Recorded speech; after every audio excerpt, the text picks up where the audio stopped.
Hello दोस्तों, स्वागत है आपका कॉमिक्स टाइम में। शुरू करते हैं दूसरा भाग दिमाग के चोर का।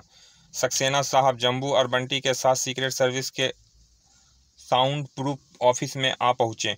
मैं तुम्हारा मतलब समझ गया जम्बू, तुम इस केस में अपनी ताकत और बंटी का दिमाग प्रयोग करना चाहते हो। आप ठीक समझे सक्सेना साहब, लेकिन यह समस्या यह है कि उस दिमाग के लुटेरे तक पहुंचा कैसे जाए। दिमाग खाली हो जाने से इस समस्या का समाधान तुम नहीं बता पाओगे जम्बू। इस समय तुम्हारे दिमाग का ठेका बंटी के पास है। मैं और तुम उस जंगल जलेबी तक आसानी से पहुंच जाएंगे। वे कैसे बंटी? जम्बू नंबर 2 वाले केस की घटना से सबक लेकर जम्बू ने अपने दिमाग में एक सूक्ष्म माइक्रो ट्रांसमीटर फिट कर दिया था, ताकि अगर कोई दोबारा जम्बू का दिमाग छीन ले जाने में सफल हो जाए तो उसी दिमाग के जरिए उस तक पहुंचा जा सके। वाह बंटी, इसका मतलब अब तुम कैप्सूल तक बड़ी आसानी से पहुंच सकते हो। यह संकल्प फिर उससे पहले कि कैप्सूल चुराए गए दिमाग को कोई गलत उपयोग करे, हमें तुरंत वहां पहुंचना चाहिए बंटी। हाँ जम्बू, क्योंकि मैंने कैप्सूल को कहते हुआ सुना है कि जम्बू का दिमाग लूटने के बाद अब मेरा प्रयोग पूरा हो जाएगा। कैप्सूल अपनी प्रयोगशाला में। दशानंद बनाने के लिए मुझे 10 महान आत्माओं के दिमाग की जरूरत थी, जो आज जम्बू का दिमाग हासिल करने के बाद पूरी हो गई। आज मैं दशानंद को पूर्ण रूप से तैयार करूंगा। हा हा हा हा हा। कैप्सूल कैप्सूल दशानंद को पूर्ण रूप देकर प्रयोगशाला से बाहर आ गया। संसार के सबसे बड़े चमत्कार दशानंद, बाहर आ जाओ। ओह, मैं यह तो भूल ही गया था बड़ाम सॉरी धड़ाक। ओह, मैं यह तो भूल ही गया था कि दशानंद इस प्रयोगशाला के दरवाजे से नहीं निकल सकता। दशानंद, तुम मेरी वर्षों की मेहनत का फल हो। तुम्हारे 10 सिरों को विभिन्न देश के विलक्षण प्रतिभाओं के साथ साथ संसार के सबसे बड़े आश्चर्य सुपर कंप्यूटर के बाप जम्बू का मस्तिष्क भी प्रत्यारोपित है। इसीलिए आज तुम विश्व के सर्वाधिक शक्तिशाली प्राणी हो। तुम्हारे शरीर पर कोई विस्फोटक पदार्थ, किसी भी प्रकार की नर्वस गैस असर नहीं कर सकती। तुम हर प्रकार से अजय अमर हो। तुम्हारा अंत केवल उसी दशा में संभव है जब तुम्हारे अपने नाखून ही तुम्हारे खुद के शरीर को खरोंच डालें, और यह कभी संभव नहीं है। अब मेरे लिए क्या आदेश है मेरे जन्मदाता? तुम्हें तैयार करने के पीछे मेरा एक सपना है दशानंद। अपने जन्मदाता के सपने को पूरा करना मेरा पहला काम होगा। मैं विश्व के तमाम देशों को अपने अधीन करके विश्व सम्राट बनना चाहता हूँ दशानंद। उसके लिए हमें विश्व के सामने अपनी शक्ति का प्रदर्शन करना होगा, और इसकी शुरुआत हम भारत से ही करेंगे। भारत को झुकने के बाद कुछ बड़े देश द्वारा हमारी शक्ति स्वीकार करते हैं, छोटे देश तो खुद ब खुद आपके गुलाम बन जाएंगे। हा हा हा।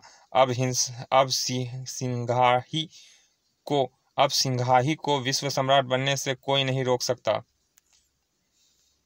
हा हा हा हा हा। मैं विश्व सम्राट बनूंगा। जन्मदाता जन्मदाता। क्या हुआ दशानंद? मेरे एक मस्तिष्क में खतरे की गंध आ रही है। दशानंद का जम्बू वाला सुपर कंप्यूटर दिमाग सक्रिय हो गया। 2 व्यक्ति इस प्रयोगशाला के 100 मीटर दायरे में पहुंच गए हैं, और उनका लक्ष्य प्रयोगशाला ही है। उन्हें रोको दशानंद। जो आ गया जन्मदाता। उधर जम्बू और बंटी। जम्बू, हमारा यह यंत्र संकेत कर रहा है कि वह कैप्सूल इसी सामने वाली इमारत में होना चाहिए। यह इमारत भी इस बागड़ बिल्ले की कब्रगाह साबित होगी बंटी। बंटी, तुमने किसी ऐसे हाथी को देखा है जिसका दिमाग चल रहा हो, यानी पागल हाथी? यह तुम क्यों पूछ रहे हो जम्बू? क्योंकि आज तुम बगैर दिमाग वाले जम्बू का पागल हाथी जैसा अंदाज देखोगे। लेकिन जम्बू, जब तक हम तुम्हारा दिमाग वापस हासिल नहीं कर पाते, तब तक तुम दिमागी काम में के लिए मेरे दिमाग से चलोगे। बंटी, जहाँ तक मैं समझता हूँ आज दिमाग की काम ताकत की ज़्यादा ज़रूरत पड़ेगी। फिर भी जब तुम जो कहोगे मैं तुम्हारे आदेश का पालन करूँगा। ठीक है जम्बू। देखो बंटी, मैं इन गार्डों को आज कैसे दरवाजे से पापड़ की तरह चिपकाता हूँ। अरे तुम दोनों कौन हो? वहीं रुक जाओ, मौत कहने से नहीं रुका करती चूहों की औलाद। तड़ाक तड़ाक ढिशुम। जम्बू, इसके तो दांत बाहर आ गए। अंदर दशानंद। जन्मदाता, उन व्यक्तियों ने बाहर उत्पात मचाया हुआ है और मैं दरवाजे से बाहर नहीं निकल सकता।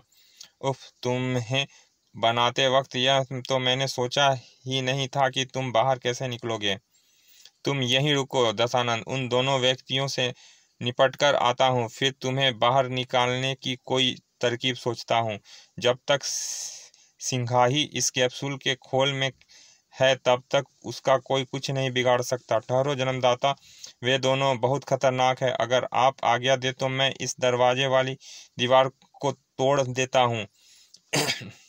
नहीं दशानंद, ऐसी भूल मत कर बैठना। अगर यह दीवार टूट गई तो यह प्रयोगशाला नष्ट हो जाएगा और उसके साथ ही वह सिस्टम भी खत्म हो जाएगा जिसके कारण मैं इस कैप्सूल के खोल में सुरक्षित हूँ। लेकिन जन्मदाता, अगर आपको कुछ हो गया तो आपका मेरा निर्माण करने का मकसद खत्म हो जाएगा और मैं अपना निर्माण बेकार समझूंगा। ठीक है दशानंद, अगर मैं 10 मिनट में तुम्हारे पास वापस ना आऊं तो तुम दीवार फोड़कर बाहर आ जाना। बाहर निकलकर, आखिर तुम यहाँ भी पहुंच गए। पेट में बहुत बदहजमी हो रही थी। कैप्सूल की औलाद, इसीलिए तुझे सटकने की इच्छा है। आज मस्तिष्कहीन जम्बू सचमुच पागल हाथी हो रहा था। साए तड़ाक तड़ाक। हा, कैप्सूल का सारा ध्यान जम्बू की तरफ केंद्रित था। इसका फायदा उठाया बंटी ने।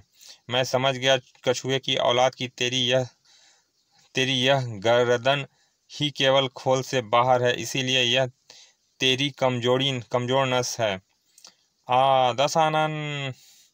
ओह, जन्मदाता की जान खतरे में। भड़ाक।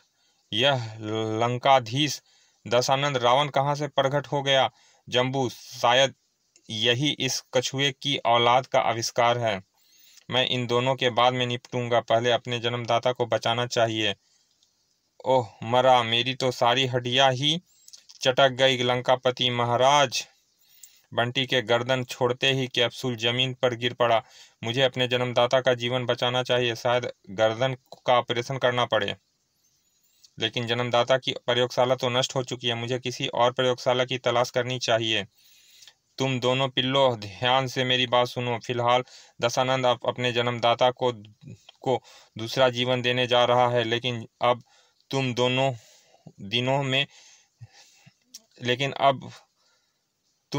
दिनों में नहीं, चंद घंटों में अपनी मौत का इंतजार करना और अपने देश के ही नहीं सारे विश्व को बता देना कि होने वाले विश्व सम्राट का नाम महामहिम सिंघाही, जिसने मुझ दशानंद का निर्माण किया। मात्र 5-6 कदम रखते ही दशानंद जंगल में लुप्त हो गया। बंटी, दशानंद महाराज तो लंका चले गए, अब हमें क्या करना चाहिए? अब हमें उसकी वापसी का इंतजार करना चाहिए। जम्बू कर्मांश। क्या कैप्सूल यानी सिंघाही को दशानंद दूसरा जीवन दे सका? क्या जम्बू का मस्तिष्क वापस मिल सका? क्या जम्बू और बंटी दशानंद को परास्त कर सके? इन सब सवालों का जवाब मिलेगा जम्बू सीरीज की अगली कॉमिक्स में। तुलसी कॉमिक्स में शीघ्र ही प्रकाशित जम्बू और दशानंद। चलिए दोस्तों, मिलते हैं जम्बू की कॉमिक्स जम्बू और दशानंद में। तब तक के लिए धन्यवाद। और अभी तक आपने हमारे चैनल को सब्सक्राइब नहीं किया तो प्लीज़ सब्सक्राइब कर दें, ताकि हम और भी मेहनत आपके लिए करें और अच्छी अच्छी कॉमिक्स खोज के लाएं दोस्तों। चलिए मिलते हैं अगले भाग में। धन्यवाद।